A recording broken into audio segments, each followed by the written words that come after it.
se retrouve sur un graphe, parce que c'est bien de parler d'exemples d'imbalance théorique, mais il faut pouvoir les appliquer sur l'actif qu'on traite, c'est-à-dire le Bitcoin.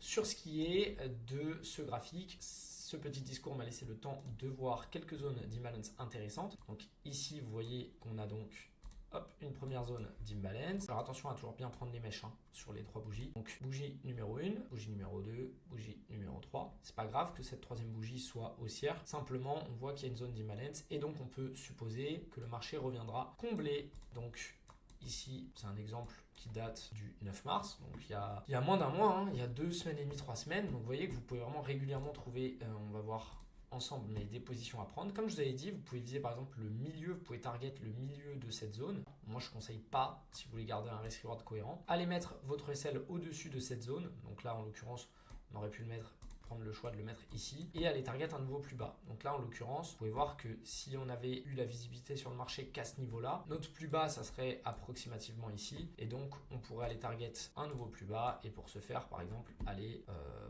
par exemple, placer notre TP juste ici. Et là, comme vous pouvez le voir, ça c'est un trade qui est extrêmement intéressant. Si vous faites déclencher et que vous tracez bien vos zones d'imbalance, vous voyez que le marché réagit réellement à ces zones. Vous le savez tous, le trading, il n'y a pas de magie derrière, c'est de la probabilité.